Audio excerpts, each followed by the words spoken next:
โอ้เยอะอยู่นะครับเยอะอยู่นี่นะครับประมาณ5 ขีด6 ขีดได้ทุกคนใส่พริกเยอะจัดนะพริกเขียวนะครับผมใส่แล้วพริกเขียวแล้วก็พริกแดงครับนี่เราก็ทอดเสร็จแล้วนะคะทุกคนโอ้ยน่ากินว้าว โอ้น่ากินมากใช่ทุกคนน่ากินมากเด็กครับคืนนี้มาพบกับผมจะได้ยังครับวันนี้ผมมาหากู้กับป่านแม่เขาเดิมครับมาหากุ้งมาหาปลาครับแต่ว่าป่านแม่นี่กินกุ้งไม่ได้ครับแพ้อาหารทะเลครับผมดูนะครับเรียกว่าปลาอะไรนะโอ้โหปลาหวีครับปลาหวีครับอ๋อปลาหวีครับเราดูกันว่าคืนนี้เราจะได้ปลาหรือเปล่านะครับหรือว่าจะได้กุ้งครับอันนี้คือจะลงแล้วนะครับไปกันนะครับผมจะลงกันแล้วครับผมมาดูกันนะครับทุกคน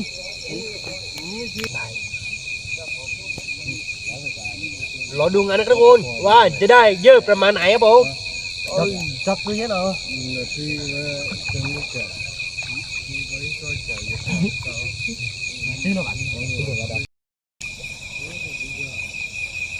นี่เพื่อเราจะล่าแบบนี้ครับไม่รู้ว่าจะได้อะไรหรือเปล่าครับตอนนี้ก็คือเรารู้สึกว่าไม่มีอะไรเข้ามุ้งครับสารู้สึกไหมปะโอ้โหไม่รู้สึกถ้าเข้านี่มันก็เด้งไม่เห็นปลาเด้งเลยทุกคน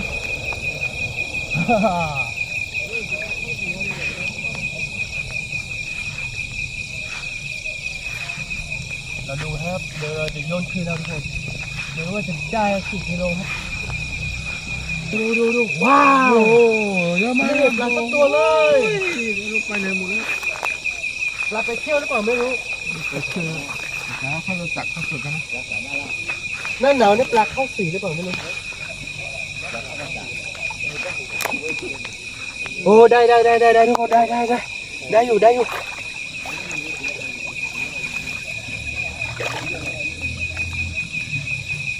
โอ้ปลาเยอะปลาจับคอเสือหรือเปล่าไม่รู้ดูว้าวโอ้โหทุกคนไม่ได้เราต้องล่าต่อรอบนี้ได้น้อยเกินไปทุกคนนี่แค่ไม่กี่ตัวน่ะไหวเป็นล่าต่อไปทุกคนโยนไปแล้วรอบนึงโดนแค่ไม่กี่ตัวปลาตัวเล็กนะครับผมคืนนี้มีคนมาหางเยอะครับมีคนมาหาปลาเยอะมากน้ำมันสาดแบบนี้เราอาจจะไม่ได้เลยก็ได้ครับตอนนั้นนิ่งๆนี่ได้นะครับไงก็ต้องลองดูครับว่าเราจะได้จริงหรือเปล่าเนาะป่าเนาะใช่ครับต้องลองครับวันนี้ของแค่ถ้าได้5 ขีด6 ขีดก็พอแล้วปลาตัวเล็กเราดูกันว่าเราจะได้หรือเปล่าถ้าเราได้เดี๋ยวพรุ่งนี้เราจะไปทำกินครับเพราะว่าตรงนี้มันดึกนะทุกคนครับจะไปทำเมนูอะไรเราดูกันนะครับผม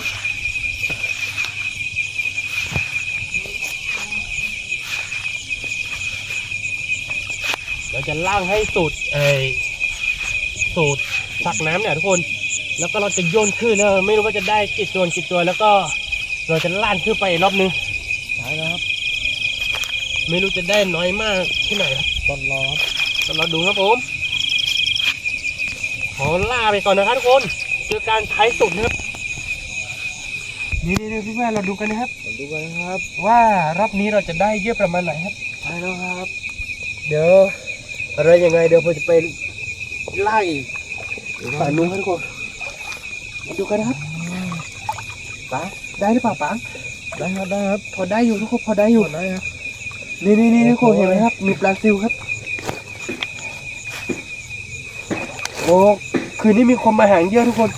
เราอาจจะได้น้อยหน่อยใช่แล้วแล้วมีคนมาหาเยอะมากมีคนมาล่าหมูเหมือนที่เราลากไปเยอะมากทุกคนโอ้พอมีอยู่แบบปลาตัวมีกุ้งด้วยทุกคนมีกุ้งรอบนี้ได้น้อยครับทุกคนนี่โอ้พอได้อยู่กุ้งไฝเยอะทุกคนกุ้งไฝเยอะโอ้เยอะเหมือนกันนะเนี่ยเนาะป่ะเนาะใช่ครับนี่ทุกคนกุ้งได้เยอะนะกุ้งเยอะมากนี่เห็นไหมครับโอ้ได้ทุกคนได้เราจะเทไปในตะกร้าแล้วทุกคนนี่เพื่อนๆดู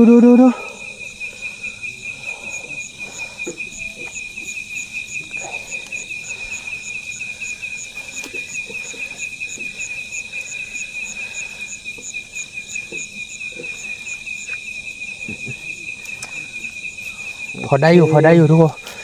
มีกุ้งฝายครับผมมีกุ้งฝายปลาซิวปลาสร้อยปลากระดอมปลากระแดกปลากระดิ่งครับกูคิดดูคันเลยบ้านี่เราจะลงไปอีกรอบนึงทุกคนเราดูกันว่าเราจะได้เยอะไหมแล้วเราจะลงไปแล้วครับผมจะลงไปฝั่งนู้นนะทุกคนอีกฝั่งหนึ่งครับตังกล้อไม่สามารถไปได้เราดูกันตรงที่ลงโลแล้วก็เราโยงขึ้นนะทุกคนไม่รู้ว่าจะได้เยอะหรือเปล่านะครับได้เยอะนี่ปลานี่ปลาซิวนะครับว้าวทุกคนโอ้ยรอบนี้เราดูกันว่าจะได้เยอะขนาดไหนครับเราดูกันว่าคือตอนนี้เรายังไม่ได้มนในก้นนะฮะว่ามันจะมีเยอะประมาณไหนนะประมาณเนาะใช่ครับโอ้เยอะอยู่นะครับเยอะอยู่นี่ทุกคนแล้วนี่ได้เยอะอยู่นะครับผมดูกันนี่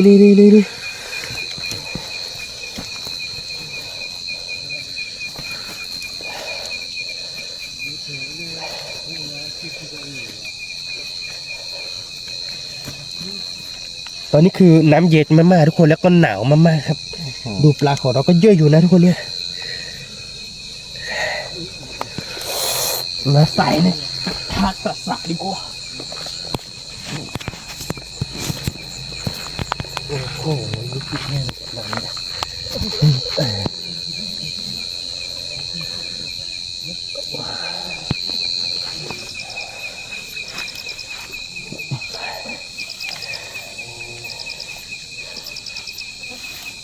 คืนนี้ที่เราได้น้อยเพราะว่ามีคมอาหารเยอะทุกคนใช่ครับ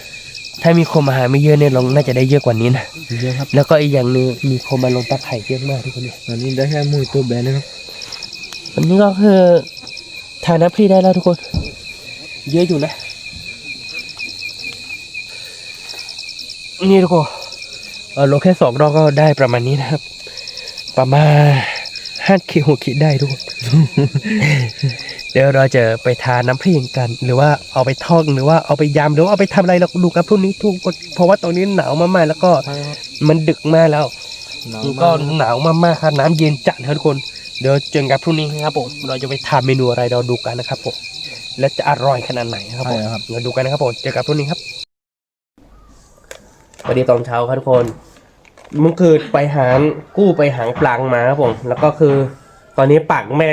ไม่มังด้วยครับปักแม่อยู่ที่บ้านของตัวเองอยู่ไกลครับก็เลยขี้เกียจไปร่ำครับผมแล้วก็ตอนนี้คือผมจะให้สสคนกุ้มทอดปลังให้ผมกินฮะคือเราจะใส่แป้งครับทุกคนแต่ว่าผมทอดไม่เป็นครับเนี่ยผมทำหัวปลีด้วยครับผมเราจะผสมกันฮะผสมกุ้งแล้วก็ผสมปลังแต่ว่าเราจะแยกอีกต่างหากครับเพราะว่าเมื่อคืนแพนกุ้งครับแล้วก็จะใส่แบบนี้ครับทุกคนแล้วก็เดี๋ยวผมจะให้สาวๆทำให้ผลกินนะครับนี่น่าจะใส่เยอะหน่อยแบบนี้นะครับ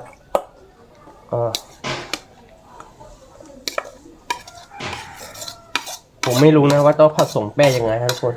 เดี๋ยวจะให้สาวๆผสมครับเช้าๆไปเนี่ยสาวๆยังไม่ตื่นนะครับผมดูครับสาวๆชื่ออะไรครับบ้านครับผมแนะนำตัวหน่อยครับผมเราชื่อโมเคนะคะทุกคนมือดื้อค่ะมือนี่ค่ะนะครับผมผสมน้ำนิดนึงครับไม่รู้ว่าต้องใส่น้ำเยอะหรือเปล่าครับผมก็ไม่รู้ครับผมดิของแล้วเด้อแล้วว่าที่อ่านนั้นผมก็จะสับยุกว่ะนี่ทุกคนตรงนี้ผมจุดไฟติดแล้วครับผมจะให้สาวๆทอดให้ผมกินครับผมเราดูกันนะว่าหน้าตามันจะเป็นยังไงแล้วมันจะอร่อยขนาดไหนครับผมเดี๋ยวส่วนผมจะทำน้ำจิ้มให้กับสาวๆกินครับผมเดี๋ยวผมจะทำน้ำจิ้มแบบว่าแซ่บๆนะครับผมดูกันนะครับผมให้สาวๆทอดกินครับผมเราดูว่าฝีมือของสาวๆมันจะเป็นยังไงบ้างครับนี่ค่ะน้ำมันเราก็เริ่มได้ที่แล้วนะคะ เราจะมาทอดกันแล้วนะคะนี่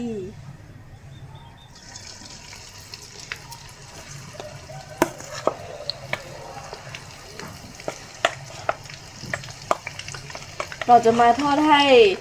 จอดากินค่ะไม่รู้ว่าจอดาจะกินได้หรือเปล่า กินได้อยู่ครับ กิน เพราะ ได้ ว่าจอร์แดนยัง ไม่ มี ต้อง ฟันอยู่ครับผม ตอนนี้ยังไม่ได้แกะมาครับ กินได้ไม่ต้องกินน้องกินได้ไหม ไม่กินนี่ขัดทุนนะทุกคนเพราะว่าผมต้องไปหามานี่ดึกผมต้องไปหามาแล้วก็อากาศมันหนาวครับช่วงนี้ อากาศเริ่มหนาวแล้วนะคะ หนาวไม่หนาวไม่รู้ทุกคนดูสาวๆแต่ละคนฮะมือกับไก่ที่มันมีลูกตัวเล็กๆครับเขาโมหือครับ หนาวแล้วทุกคนก็ดูแลสุขภาพกันด้วยนะคะนี่ว่าคือเขาละเห็นไหมทุกคนเหลือแล้ว โอ้โหน่ากินมากจอดาบอกว่าแบบนี้แหละที่จอดาไม่ชอบกิน จอดาบอกว่าจะไม่กินนะจะเราสองคนจะกินเองแล้วจอดาไม่กินเอง เราจะทอดให้มันกรอบเลยนะคะ กุ้งเริ่มเหลือแล้วค่ะ ดู ทุกคน ผมไปหักมานะทุกคนหนาวด้วยดึกด้วยกว่าจะได้มามันไม่ง่ายเลยจอดาก็ต้องกินฮะยังไงก็ต้องกินครับ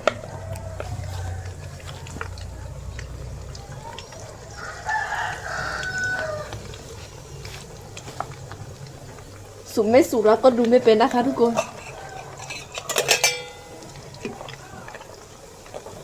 อันนี้เดี๋ยว นี่ครับเพื่อนๆพริกแดงเยอะจัดครับ เกิดจะเต็มครนครับผม แล้วก็ผมจะทำให้สองกีบไปว่าทำให้นี่ทุกคนใส่พริกเยอะจัดครับพริกเขียวด้วยครับผมใส่แล้วพริกเขียวแล้วก็พริกแดงครับเอาไปเยอะๆนะครับผมนี่ทุกคนจะเอาน้ำจิ้มแบบว่าเผ็ดๆแซ่บๆนะครับผมจะให้สองกีบแบบว่าโอ้โหคนจะชอบน่าดูแหละทุกคนมาดูกันนะครับผม มันได้แล้วนะคะ ทุกคนดูน่ากินมากค่ะ กรอบด้วยกรอบมาก คนทำก็สวยออกมาอร่อยแน่นอนค่ะ คือการน้ำพริกน้ำจิ้มก็ลองค่ะ น่ากินมากทุกคน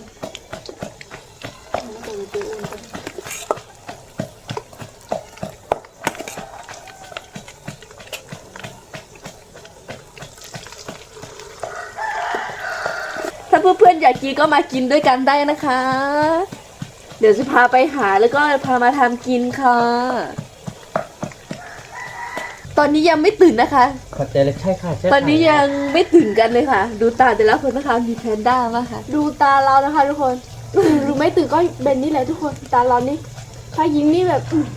ไม่เห็นเลย แดดเริ่มออกแล้วนะทุกคน ช่วงนี้ก็หนาวแล้วดูแลตัวเองด้วย ดูแลสุขภาพตัวเองด้วยทุกคน กลิ่นหอมมากค่ะทุกคน อยากกินแล้วทุกคนน่ากินมาก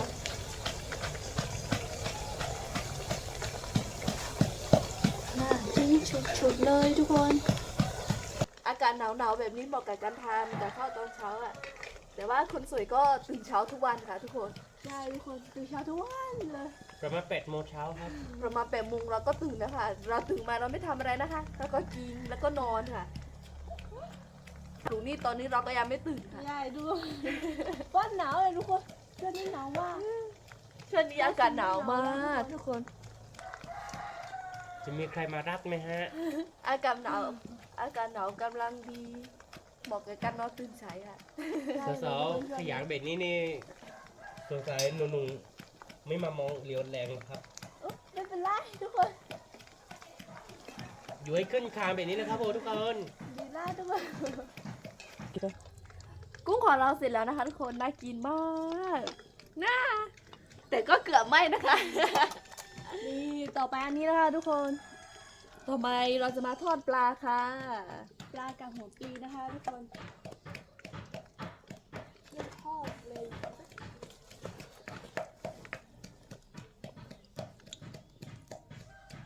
ทอดกันเลย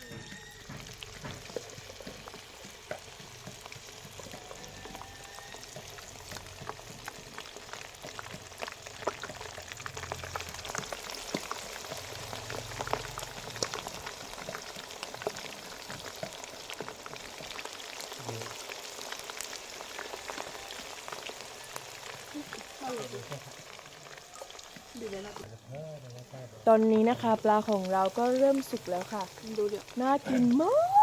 ก หอมมากทุกคนตอนนี้นี่แบบทุกคนปลาเราเริ่มสุดแล้วค่ะมาดู มาดูกลิ่นหอมมากทุกคน โอ้ทุกคน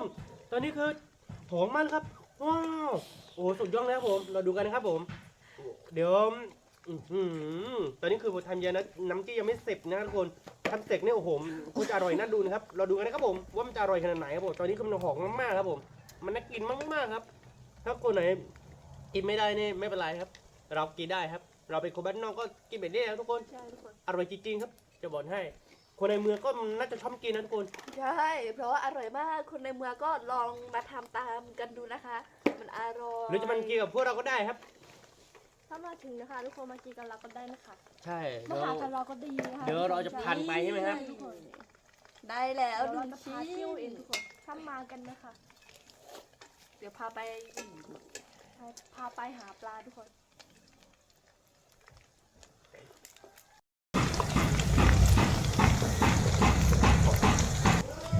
ดูทุกคนตำที่ละเอียดแล้วนะครับผมใส่กระเทียมเยอะจัดครับเกือบจะเต็มครบอีกแล้วครับผมแล้วก็จะใส่ผัดชีครับวันนี้ไปซื้อผัดชีมามีผัดชีด้วยครับทุกคนก็จะตามแบบว่าละเอียดแล้วก็จะใส่ผัดชีแล้วก็ใส่มะนาวเนี่ยโอ้โหคนจะแซ่บน่าดูทุกคนดูแต่ละคนเนี่ยน้ำลายเยื่อหมดแล้วแค่ได้กลิ่นน้ำจิ้มนี่น้ำลายเยื่อแล้วทุกคนดู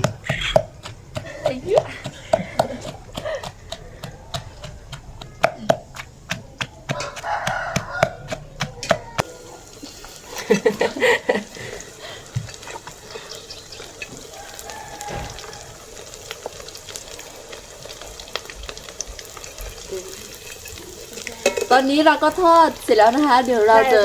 ยกลงมาค่ะทุกคน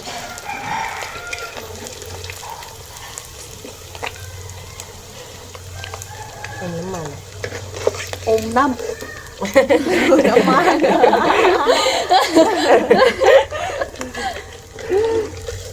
โอมมะนาว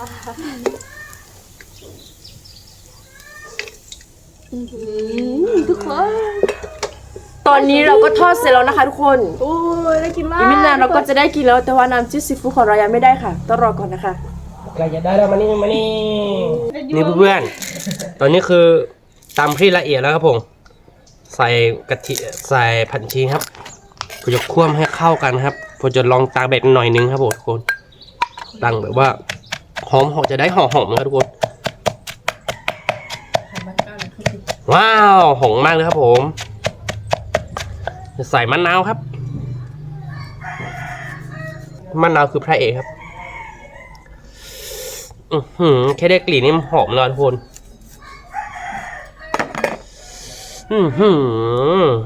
จะลองชิมแบบว่ามีน้ำจีหรือเปล่าครับสุดยอดเลยทุกคนสุดยอดเลยประมาณนี้ครับ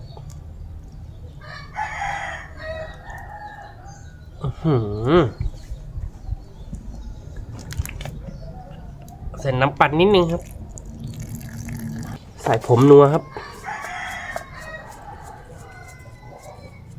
ใส่น้ำนิดนึงครับเพิ่มความเข้มข้นครับประมาณนี้ทุกคนผมจะลองชิมดูก่อนนะครับใช้ได้ทุกคนตอนนี้เราจะลุยกันนะครับผมทุกคนหอมมากๆว้าว ใครปากว่านี่ได้กินเยอะๆเลยนะทุกคน ว้าวถ้าได้ยินคำนี้เลยทุกคนลุยว้าว โอ้น่ากิน โอ้ มาก ใช่ทุกคนน่ากินมาก ทุกคนอร่อยมากนะอันนี้นี่เป็นปลานะคะ อันนี้นี่เป็นผู้ใหญ่ไม่ชิมกุ้งนะคะนี่จะชิมปลา โอ้ นะคะ กรุบกรอบอร่อยมากทุกคนอร่อยมากทุกคน ปลาอร่อยมากทุกคน น้ำจิ้มก็แซ่บมากทุกคนแซ่บแบบว่ากำลังเต็มไทยแล้วครับผมเนื้อปลานุ่มกรอบอร่อยหอมมากเลยค่ะทุกคน คนทำก็สวยนะคะทุกคน ใช่ทุกคนทำก็สวย อร่อยมากทุกคนนี่ทุกคนที่เน้นๆครับผมว้าว คำใหญ่ๆเลยนะทุกคน อร่อยมากนะคะทุกคน ใช่ทุกคนแซ่บมากน้ำจิ้มนี่แบบสุดยอดทุกคนถึงมาก นี่ผมจะลองจีบปลานะครับทุกคน อาจอดาทำน้ำจิ้มอร่อยมาก อร่อยแน่นอนครับผมทุกคน อร่อยมากหอมมาก เนื้อปลาคำสุดท้ายแล้วนะคะทุกคนเรามาชิมกันค่ะ นี่ผมจะกินปลาทอดกรอบฮะ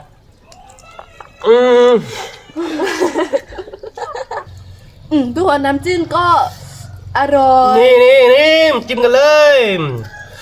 ว้าวทุกคนอื้อหื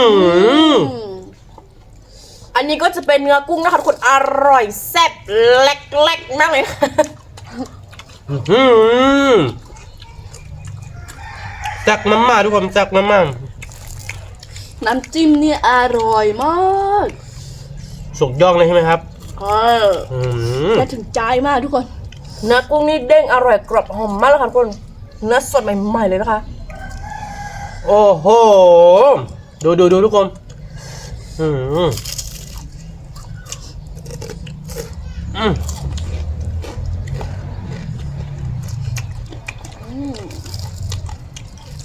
ทุกคนเราทานดูครับ เมนูนี้แนะนำเลยค่ะทุกคนอร่อยมากทำเป็นแบบทำกับข้าวก็ได้ กินกับข้าวหรือว่ากินเล่นแบบนี้ก็ได้ค่ะ นี่ทุกคนกินคู่กับน้ำจิ้มซีฟู้ดนี่อร่อยมากครับ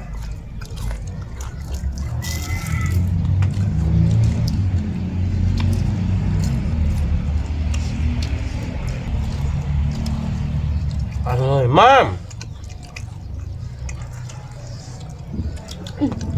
เข้ากันดีมากทุกคน เปรี้ยวๆเผ็ดๆหวานๆคืออร่อยมาก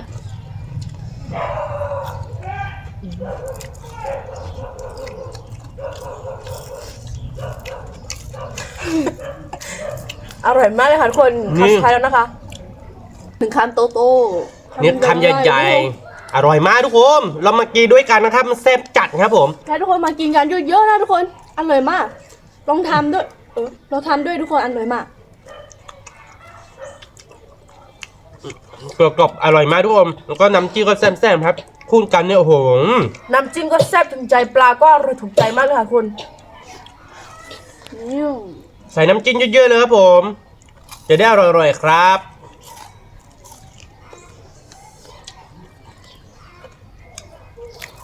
คนละคำนะคะ ว้าวทุกคน คำสุดท้ายขอชิมแล้วนะคะทุกคนอร่อยมากค่ะ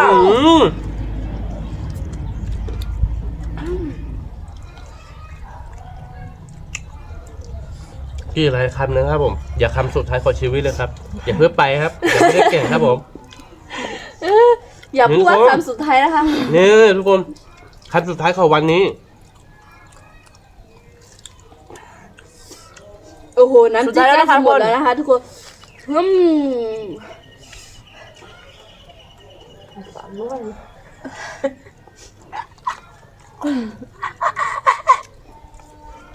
โอ้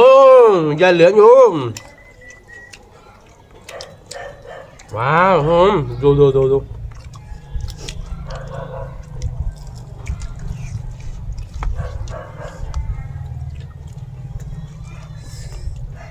ทุกคนจากที่แบบ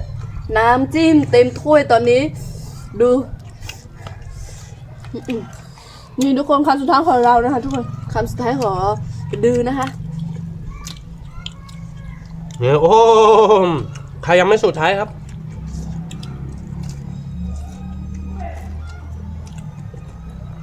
นี่นะคะทุกคนสุดท้ายแล้ว อันนี้ของเราสุดท้ายจริงๆแล้วนะคะ เปรี้ยวอมหวานกำลังดีเลยค่ะ กรอบนอบนุ่มในอร่อยสดชื่น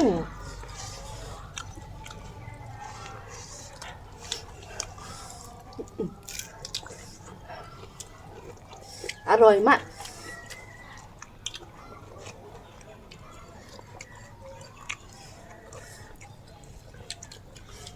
ตัวแบะ